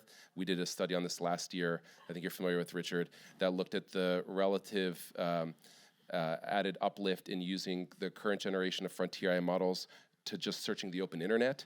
And at this stage, you're not getting a significant uplift in what you can do there if you're trying to build a bioweapon or engage in offensive cyber. But the technology is really maturing quickly, and that could very well change. So that's the risk, I think, that's most acute when you talk about open source. It's also the question of, can you take those open source models, and if you have access to data, really good data in the domain, and can you then fine tune those models with that data? Absolutely. Mm-hmm. So let's turn to the issue that you all want to get at, which is the question of how we manage this competition, if at all, with China over these issues. Henry, I keep wanting to encourage you not to believe that the meek will inherit the earth, and to go ahead and speak. Okay. For those of you who know Henry, this is sardonic. Test. Okay. So I guess thinking about this, I do worry, and it was interesting to read. Jeff has a fantastic newsletter, which I recommend to all of you, which came out this morning. And I think we're singing from the same hymn book here, which is that there is a kind of a broad, almost mythology, which is being perpetuated by people like Dario Amodei, which is more or less that we're on the verge of AGI, artificial general intelligence. It's going to come out sometime 2027 was the prediction that he made in a piece with Matt Pottinger for the Wall Street Journal a couple of weeks ago. And he is not the only person who believes this. And so if you think that that is true, then you do think that we are in a race. We are in a race where the first nation state to get to AGI will effectively create a technological self-licking ice cream cone where the AGI will make itself better and better and better and better and better until you have sort of a one nation which is basically reigning supreme in the crudest version of this argument, and the other nation which is completely left behind in the dust. And that's not really, I think, as Jim just said, a super accurate understanding of where we are, because sort of the race, insofar as there is a race, is a much closer race than that. We don't have a sense of whether or not You really have to believe in this AGI thing for the strong version of, we have to keep up for the next couple of years or else we're behind. And if you don't believe that we're on the verge of getting to AGI, a lot of the assumptions that underlie a lot of claims that are made in the broader national security stroke AI space turn out to be much more complicated than they look. So I do think that this whole notion that we are engaged in an explicit race, that everything is about AGI, everything is about US-China competition over AGI, that doesn't look to me to be a particularly intellectually sustainable venture over the next couple of years. And I do think we want to move to a broader understanding of what are the genuine threats and the genuine promises of these technologies, because there are genuine threats associated with them. There are genuine promises, but they just aren't the ones that easily slot into this standard geo-economic competition model, which I think we all, I think a lot of us here are national security type folks. It's very, very easy to fall into that way of thinking. There is value to that way of thinking, but it is not a single simple model that will actually tell us what we need to do in this much more complex world with these much more complex technologies. Jim, did you want to? It looked like you wanted to comment on No, that was really rich, and I appreciate you putting a lot on that. I have a lot of more questions than responses for you. I'd love to get a sense of what do you see as some of the risks, right? And what are some of the things we should be mindful and guarding against? What I'd offer, though, from an analytic perspective on this is there's multiple schools of thought in the technology community in terms of where things could go. So there's the Dario Amodei school and others in the leading AI labs that think we're on the cusp of something, whether that's in 2 months or 2 years or 10, 15 years, who knows, but over the sweep of human history, pretty fast. And then there's another school of thought, which is like super skeptical, right? Like the technology really is not there. We're not gonna have anything close to humans. Like, don't worry about it. This is all total threat inflation and it's gonna come crashing soon. Look at DeepSeek and the impact on the market. We're already there. Now, depending on what school of thought you believe in, I actually find it from a national security perspective very risky to put all your eggs in one basket or the other. So that would lead to like very brittle strategies, right? Either the AGI has to come about and you've got a strategy optimized for that, or the technology is not going to progress in a meaningful way and it's all phooey, and then you've got another strategy. It seems to me that from a strategic perspective, you'd actually want to hedge for a variety of futures here. And there's a series of like no regret options or sensible things you should do regardless of which way the tech unfolds. Having a better insight in terms of like where the tech is and what some of the applications are and how they improve on adoption, to Jeffrey's point. Having a better sense of how to guard against some of your algorithmic advances on AI security. Having more trained folks who understand what's going on here and helping them inform policymakers, et cetera. So regardless of where things are going to go, it seems like there's sensible things that the U.S. government should be doing on this. So I'm just kind of curious, Henry, like where you see the risks? What are some of the recommendations you'd have for policymakers on this one? Okay, I think that's absolutely right, and I think that you cannot know what the future is going to bring. You've got to plan for a variety of futures. You've got to pick the easy fruit, guard against the obvious threats that happen across multiple different trajectories, and then for the other threats, you do the best that you can given limited information, limited understanding. That seems to me to be absolutely the right way to think about this. But as you say, I think that there is a very bifurcated debate that happens at the moment, where there really are people who are, AGI is right around the corner, is one side, and another side is that, so it's kind of like that old sort of Borscht Belt joke about him sort of, going to a restaurant and the food is so lousy and the portions are so terrible. So you get a lot of people who are both claiming on the one hand that these technologies are absolutely, they're basically useless, they are glorified autocomplete or whatever cliche you want, and at the same time it is absolutely terrible that everybody is going to start using them, and those two things don't necessarily compute in the same way.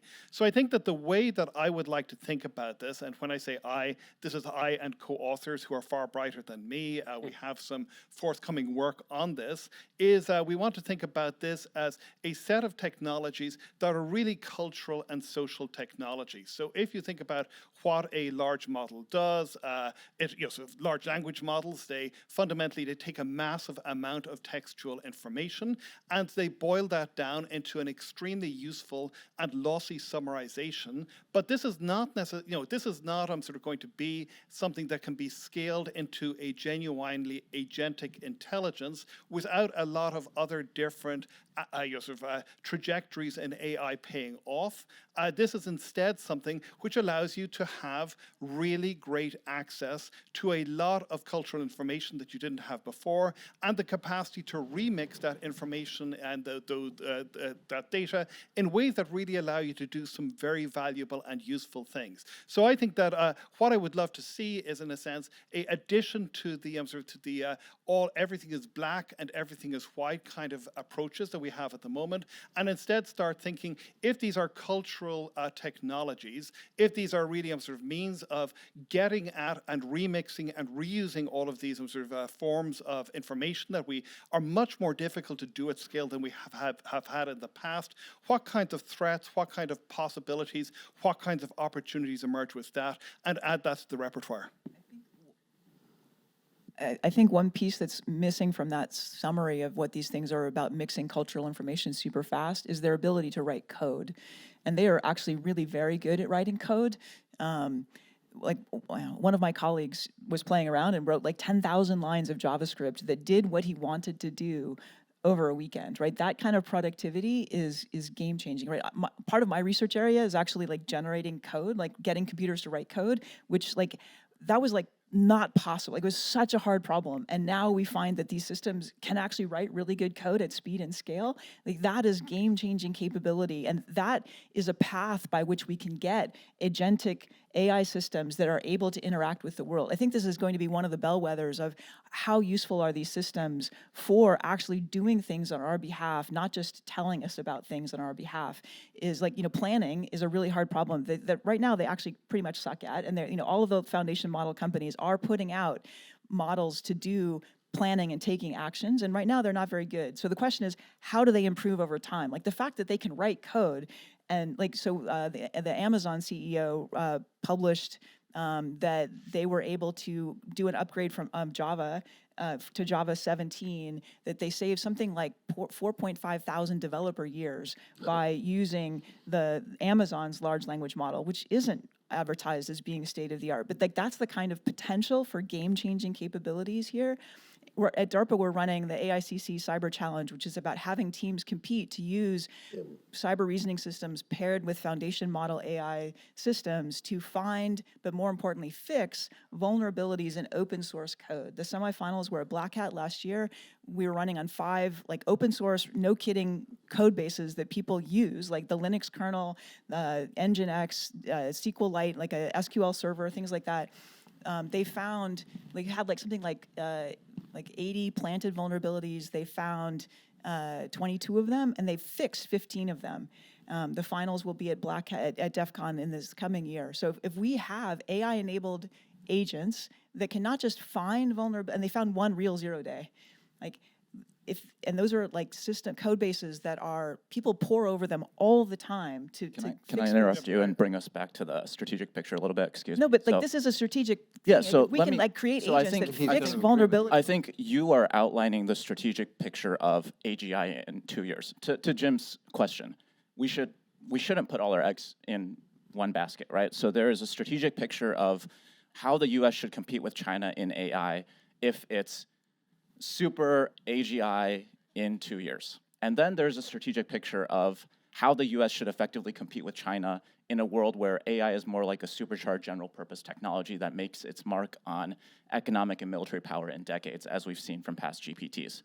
The problem with Jim's scenario is the current US policy, I think, is putting most of our eggs in the first basket, and there's trade-offs between, if you invest in one basket, you are trading off with the US's ability to compete and the US's national security interests in the other basket.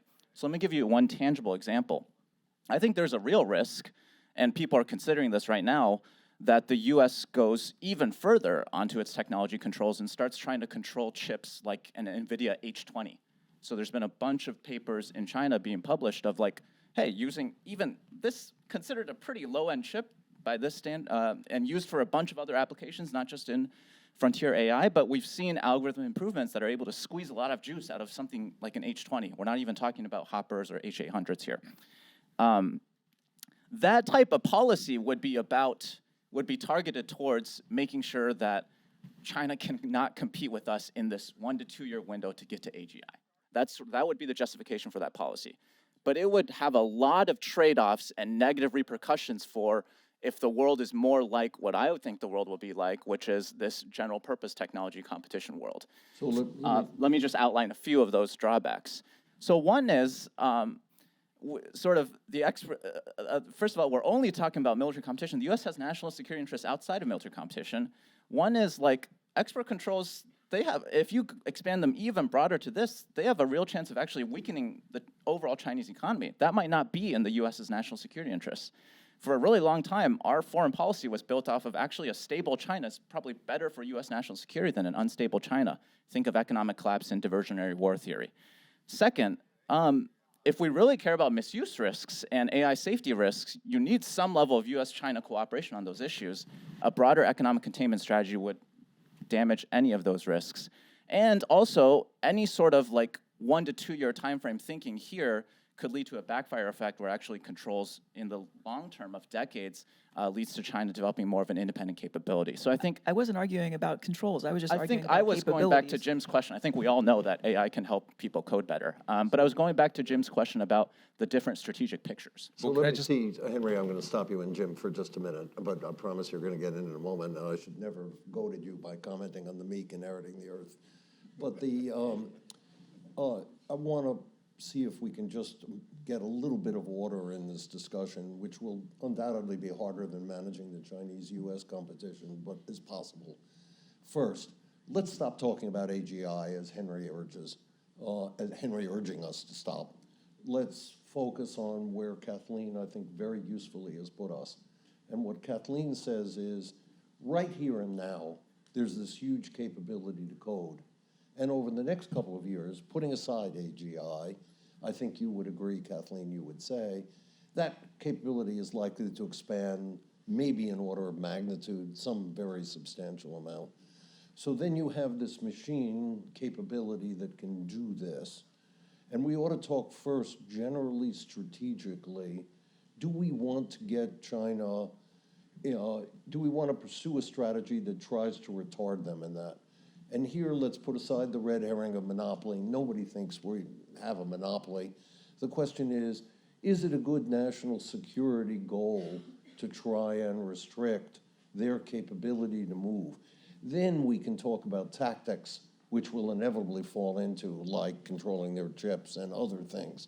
But first, focusing on this coding power, do we think our national strategy should in some way attempt to slow up our competitors? Okay, so I feel some guilt about this because, as you know, one of the things that Abe Newman and I wrote back in 2019, this article on weaponized interdependence, turns out to have had all sorts of unexpected consequences. And one of these, according to Chris Miller's book, is that a senior Trump person, who he doesn't name, took up this and thought that this phenomenon that we warned about of trying to view everything as being a chokehold, that he looks at this and thinks, this is awesome, let's use this in order to try and figure out a way to keep China back, and let's use this to figure out how to expand export controls using this thing called the Foreign Direct Product Rule. And so this leads in a kind of a semi-ineluctable way to the kinds of export controls that we see today. So what I would say is, I think that this way of viewing the world as a set of choke points, which is really, I think, the fundamental dominating metaphor, and metaphors can be really powerful in US policy. It tells us a lot. It doesn't tell us nearly everything that we need to know about the ways in which technologies are going to grow and to change. So if I were to think about this, I think that Kathleen is absolutely right. And I should say that when I say culture, this is the kind of a weird social science use of the term, so that culture is effectively everything that human beings do and pass on to each other, including, as it turns out, sort of coding practices through Stack Exchange and all of these other services, which of course the LLMs have trained on. So I do think that there are certainly going to be competitive and strategic aspects to that.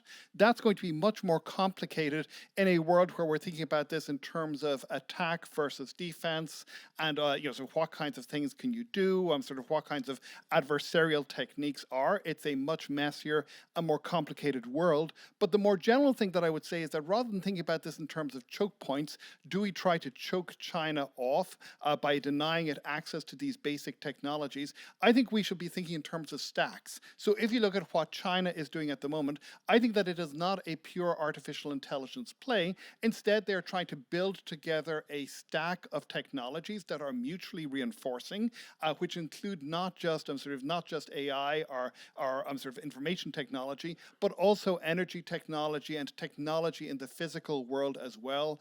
Dan Wang has a wonderful forthcoming book talking about the way in which the engineering state focuses upon these particular possibilities. And I think in the US, so we have benefited from the last 20 to 30 years from the fact that we had a similar stack of mutually reinforcing technologies around the internet, platforms, and so on. We're moving into a new space, and we need to start thinking about what kinds of stacks of technologies do we make to actually create a more a future in which the United States is actually working across a multiple of different areas. So Henry, I'm sorry, you're making, I think, some extremely valuable points, and thank you for them. Would you, though, as a strategic matter, if you could accomplish it, we'll talk about whether you could, try to retard China's ability to progress in AI? I think I would view that as an important but a secondary issue. So I guess. And you would do it? I would probably do, I would look to see, are there low-hanging fruit? So here I think that, as Jeff says, there are some really important trade-offs that people don't pay attention to. Stop a moment. Yeah. We'll come to them. Yeah, okay. Kathleen? I think I would basically have the same answer that Jeff does. I think that it's more important, well, I think we need to figure out how to accelerate the US ecosystem for adopting and using AI while choking off the very top part of the, The question, I think, is not whether we should be doing other things or what might even be more important. Should we be attempting to slow them down? yeah, I think that I think we're in real danger that, the US might get to functional, I don't know, AGI or whatever, but really, really capable AI that has massive ramifications for national security, but that we are not able to take advantage of it, that a fast follower in the PRC takes advantage of it faster than we do. They're able to copy through whatever means and then leverage it way faster than we are because of the slow adoption of the capability, not in the commercial sphere, but in the national security sphere. And I think we need to figure out how to accelerate our adoption in the national security sphere. And that's I think the current mechanisms for slowing the pace into PRC are maybe adequate. I mean, I think I haven't studied in great detail the second round of export control. I think your analysis is much more in depth. I think something like that. I mean, I think the fact that the PRC companies are clearly unhappy with the current export control regime suggests that they are at least somewhat effective. And I think that keeping the rate of following, the DeepSeek suggests that they're 9 months behind, that might be a sufficient gap for national security purposes. And that when the controls went into place, we knew that this wasn't a permanent gap. It was just going to allow a certain amount of time gap, and that we needed to leverage that time gap. I think that we have that time gap. It's not great. It's not a huge amount, but it's some gap. But what we need to make sure that we take advantage of that gap. And I think that what we have not been doing a great job of is taking advantage of that time gap. Jeff, Tim? Go ahead, Yeah, Jeff. no, I appreciate the question, Richard. I mean, if you believe we're in a strategic competition with China, and that they're going to look to do things that are counter to our interests, both in the Pacific and here and elsewhere globally, and that they're willing to engage in coercive and potentially aggressive behavior in order to do so, then the answer is unequivocally yes. this is important for us to do. And I want a belt and suspenders approach to doing it. So that means both to promote U.S. industry and things like Chips and Science Act and trying to maintain our own advantage best we can, but also, where sensible, look to constrain China's ability to move forward here. I don't know how firmly you meant this, Jeffrey, but the idea that like our export controls on advanced chip nodes are Could I ask you significantly to hurting stop just one Chinese sec? economy. I promise you'll get to it in a minute. Let's just get Jeff on this. Would you try and slow them down, to which Jim has offered an unequivocal yes? So I think I would agree with sort of U.S. policy to slow down China's AI developments in military applications and human rights applications. I think that's the stated justification for the export controls in the Federal Register. All the stuff we've been talking about slowing down China overall in overall AI development, that is not listed as a justification in any of the policies that I've read. If that is, and the AGI stuff is definitely not listed in any of the policies that I've read. So if that's the true justification for US policy, let's put that out there and have a reasoned debate like we're having right now about it. We're not having these debates because the stated policy is we are restricting these chips because we think they're going to be used in China's military modernization and human rights abuses. If you look at the history of how advanced technologies are adopted into military applications, you're not using the high-end chips like the NVIDIA 800s. You're not using these high-end chips on the Aegis naval destroyer. You're using legacy chips. It is not going to have much of an impact on those fronts. I think it's a separate question of, should we try to slow China down in terms of overall AI development in the economy? That's a bridge to a broader economic containment strategy that we used in the Cold War, and that's a debate to be had. I actually don't know where I stand on that. I just think that as you'll see here, I'm pretty combative in part because I did policy debate in high school, and so I think it's important when the negative side of a resolution is not debated fully. So I'm taking on that position here because I don't think we've had a full-throated debate about whether we should seek to slow down China's overall AI development. Yeah, but just to encode on that, I mean, that's a little bit of a straw man, because that's not where the U.S. government policy is on this, right? It's not trying to constrain China's AI development in total. It's on the advanced chip nodes where the center of action is. But it's kind of hard to do you cannot do surgical strikes on particular parts of the economy without having much broader impact. And I think, so if you read, there was a piece that I think Axios had a interview with the outgoing National Security Advisor, Jake Sullivan, which very clearly was, it was, I don't think he used the words AGI, but the whole thing was drenched with this assumption that we were at this crucial moment. If we did not succeed in the next couple of years, everything was going to go to hell. And this, I think, was really very much in the terms of what Jeff was saying. And also, just as an aside, which is something, so speaking to what Senator Kim was saying in the first address this morning, the AGI magical thinking is also having consequences for the ripping out of the guts of the administrative state that the Trump administration seems to be possibly interested in doing, thanks to Elon Musk. You see people like Gary Tan talking, this is the person who is in charge of Y Combinator in Silicon Valley, suggesting that if you have LLMs and smart engineers, who actually needs an administrative state to get things done? So I do worry that there are other aspects to this magical thinking about the AI future that is right around the corner that could have other and perhaps more direct and devastating consequences for the United States' ability not simply to compete with China, but actually to engage in the world in a useful fashion. So I just want to try and center the discussion and then come back to Jim's issue about export controls.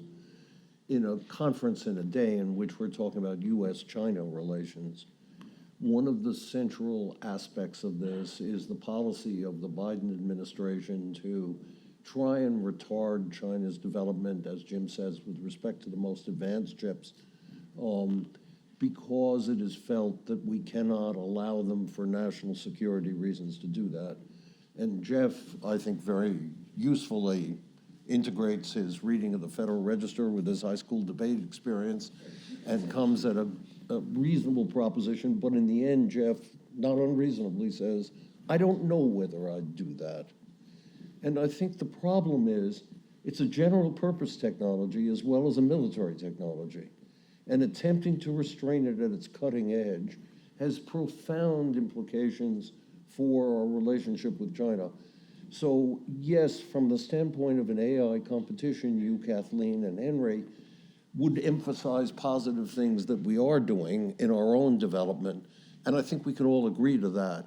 But the question remains, would you grasp this thorn and say, hey, it's worth it to restrain them? And Jim, to his great credit, has been very clear about this. Yes, he would, and there's no doubt about its cost.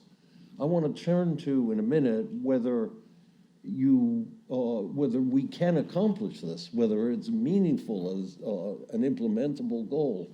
But if any of you, starting with you, Jim, who've been very patient, want to comment on the general strategic judgment, we ought to take a minute on that. Go ahead, Jim. You're ready. I agree. I'm happy to talk about on the strategic judgment. I'm there. Yeah. So Yeah. I welcome other thoughts on it. And maybe we can just ask Henry if you have any clarity in your view about the strategic judgment. Would you try to slow them up? You would do other things. You're not have illusions about AGI and monopoly and so on. But Kathleen says, hey, this is a here and now, militarily, powerfully relevant thing, this ability to code. And we could talk in some detail that interests me personally about cybersecurity and attacks and the way, but you could use this if you had it, for example, to attempt to manipulate their system, poisoning the data, et cetera, to retard them.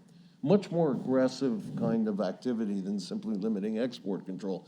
But the square one question is, do you agree with that strategic goal, or do you, I think not unreasonably, say, hey, that goal is too wildly costly, it's a general purpose technology as well.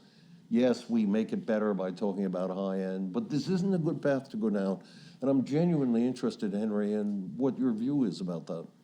Okay, well, I think my view is actually more informed by what you say we want to talk about next, which is whether you can actually do it or not. Yes. And so here I think that there are different schools of thought about, and this gets back to the question of what exactly happened with DeepSeek, how much of a surprise was it? And one of the big questions here is more or less, do you actually need to have access to the latest cutting edge, powerful parallel processing chips in order to really be able to train AI? And in a certain sense, this is a question about scaling. So do you need certain kinds of scaling in order to be able to do this stuff well? And so I think that the answer to your question practically depends upon, the answer to your answer to a question as to, is this a game changer in a broad sense? Which is, so one argument might be that what DeepSeek has done is to show that you can do this stuff without all that much in the way of cutting edge technology, and that in a sense, the standard argument has been of all of these people and sort of in the big companies that you want to scale, that there's this bitter proposition, which is more or less, so that however clever you are, it doesn't matter if you're clever, it matters if you have access to tons of power, tons of compute that allow you to scale up things really well. And so one answer might be to say, well, DeepSeek has shown that scaling actually doesn't matter all that much, that you can create clever techniques if you are constrained that allow you effectively to escape from this vice. Is your answer then, Henry, that you would be inclined to do it if you could, but you doubt that we can?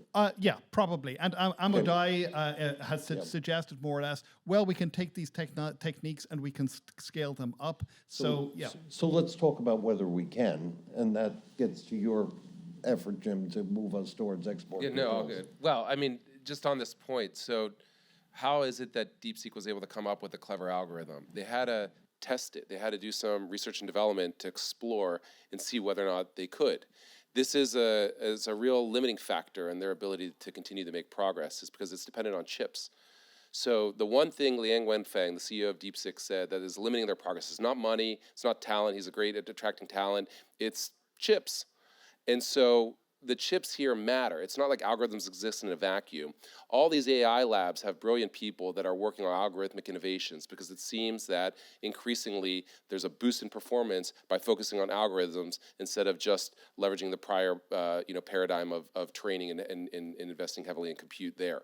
So if you want to explore new algorithms, you're going to need a bunch of chips to test them out and explore and see how it works. And so it does matter a lot. Even if your strategy is let's come up with a clever algorithm, you're going to need the chips to be able to find the right Can I algorithm. push you out onto thin ice here? And I recognize it's thin ice, but there's no risk I'm not willing to see you run. If I get it on export controls, but supposing we got Kathleen's world and I had 10 times the ability to code that I presently have from a machine, and I could use it to penetrate Chinese systems and use it to diminish their ability to develop AI in a powerful way. Just assume that as a premise. Two visions haunt me. One is Stuxnet. Okay, this sounds like Stuxnet. And yeah, there's a lot of prep and it's difficult and so on, but putting all that aside, would we think about it that way and do what we could to retard their development? And the other is the proactive war in Iraq, where the idea is we need to be preemptive against biological weapons that we perceive to be there. And I think most of us think that wasn't a good path to go down. So what do you think about these two different paths? I mean, when you think about preventive action to limit China's advance in AI technologies, there are a range of options available to policymakers. Things like export controls, which we're seeing play out during, relatively peacetime competition, and then things that can be much more aggressive, such as, affecting data centers, messing with their algorithm development, all the way potentially to some of the examples you've cited, like preventive war, right at the far end extreme of it. Well, when is that nations get involved in more riskier and aggressive behavior along those lines? It's generally when they perceive an existential threat. So in the case of Stuxnet, the Israelis were quite worried that if Iran got a nuclear bomb, that would put the Israeli state at existential risk. I don't think we're there yet with frontier AI models, precisely because we don't know what kind of wonder weapon, if any, they could create. This is not 1938 when there was a splitting of the atom moment in Germany, and a paper was issued that showed scientists and physicists around the world what the technical pathway was to creating the nuclear bomb or some sort of wonder weapon. We haven't had that moment yet with frontier AI, where it's like, okay, if these couple things happen, there's going to be some game-changing offensive cyber capability that's going to render their defenses completely useless, or that's going to, make us invulnerable to Chinese. We just don't have that yet. And so I think there's still a couple of moves to happen here before we'd ever be in a scenario we're contemplating some of the more extreme actions. And then it should go without saying that any such extreme actions need to consider broader geopolitical dynamics as well, right? It's not just about who's ahead in the tech. There's a variety of response options they have, and I think we're still far short of seeing a response option to a nuclear attack, right? It's a very impressively balanced answer. Could I just ask, do you expect that we will get to that moment? Oh, I don't expect one thing or another, Richard. I think Very wise. I think we should anticipate a wide range of possible pathways and plan for them, because if we end up in that future, I don't want us to be analytically bankrupt. So we should do our homework on that. I would only point out that if we are actually going to plan for that, because the run-up of the planning takes a lot of time, you would need to start work on that scenario now. You couldn't simply defer it till you had it, because when you have it, it's too late. You don't have enough time to start preparing for it. Right. There's a world of prudent planning that should be done for a wide range of scenarios, and some actions that can be taken that we talked about is like the category of no regrets, and some that would be very high regret moves. Yep. Well, you still need to have the high regret moves thought out in advance, so there's a lever a policymaker could pull if they want to exercise that option, right? So yeah, there's work to do. So we only have a few minutes left on this panel, so I'm really looking forward to you resolving this issue, Kathleen. DARPA is about creating technology to give policymakers tools, right? We're not about creating the policy. Thank you. Do you have intuition about whether we will reach the point where that decision, that is this comes back to Henry's comments about AGI. I don't want to get to AGI, but per your point about coding, that this is so, go ahead. Yeah, I mean, I think some of the bellwethers, I think it comes down to that, the agentification, like we can look to see like how good do these systems get at writing code? How good do they get at planning, right? We're seeing the foundation companies releasing versions, models that will, control your desktop or little sandboxes on your desktop. Right now, they're not very good at that. Like what happens in 6 months? What happens in a year? Like what's the path on that? Are they, is that something that fizzles and like they don't improve at all and those things go away? I sort of don't think that's what's going to happen. Are they on a linear path to improvement? Are they the beginning of an exponential curve? I think that's the thing to look at to predict like how important is this, how dangerous is this capability? Because if it's just controlling your desktop, no big deal. But if that's controlling national security relevant capabilities, and if it can control your desktop, it can control, it's like, what do you point it at? So I think that's the thing to really look at is how good do those agents get? And we see in chatbots, right, that like the foundation companies are, try to put they try to put them in sandboxes, right? They try to stop them from doing bad things. They put protections on, and those protections fail a lot, right? Like sometimes the users break them out of their sandboxes, and sometimes the protections just fail, right? So like they get jailbroken either accidentally or intentionally by the user. I don't like the research on controlling agents as opposed to chatbots is nascent and not very good. I don't think that we have any reason to think that the ability to control agents is any better than the ability to control chatbots. So as we push forward with these agents that control your desktop and potentially a whole range of other kinds of things, don't break out and cause unintended, or in the sense of a user who wants to cause bad things to happen, any prohibition on that happening. And so I think that that's a bellwether for how dangerous these things will become and how much active work we should be putting into limiting their long-term damage. We're in our final minutes, but Jeff and Henry, you get some opportunity. Then I want to just offer a concluding observation.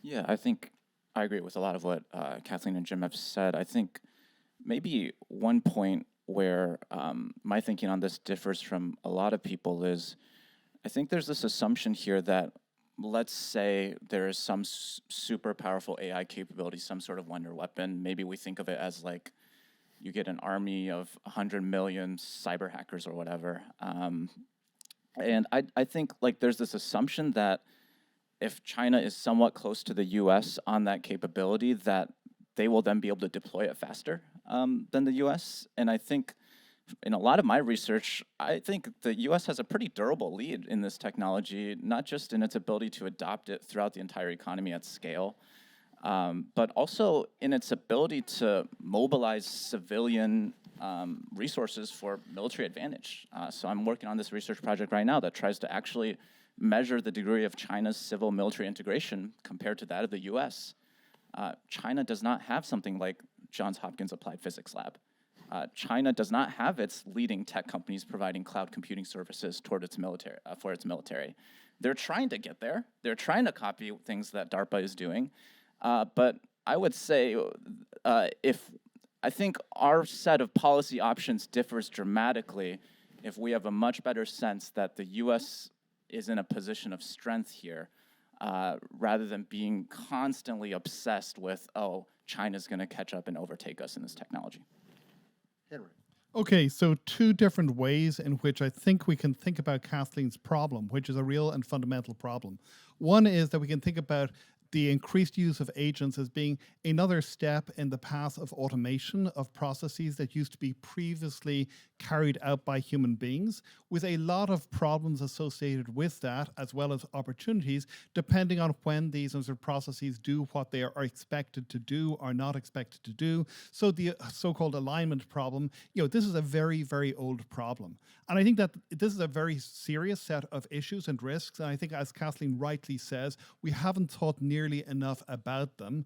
I do think that this is different, though, from what some people argue, which is more or less that we're on the verge of super intelligence as a service that is having sort of superhuman intelligences sort of basically in server farms, able to do stuff and able to effectively do things that human beings aren't capable of doing.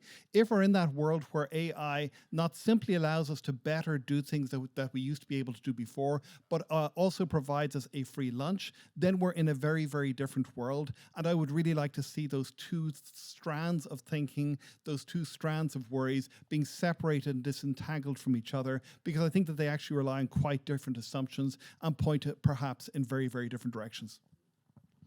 So Henry's reference to a free lunch reminds us that you're about to get one. I do want to just observe from my own standpoint, coming like Jim from the national security world and thinking about this, that to me, the central point that Kathleen made about coding capability connects to a phenomenon which is well observed, but very little actually focused on. And that is that as a practical matter, we are all the time engaged in attacks and defense with respect to cybersecurity. We are, in terminology from the 20th century, at war in this dimension.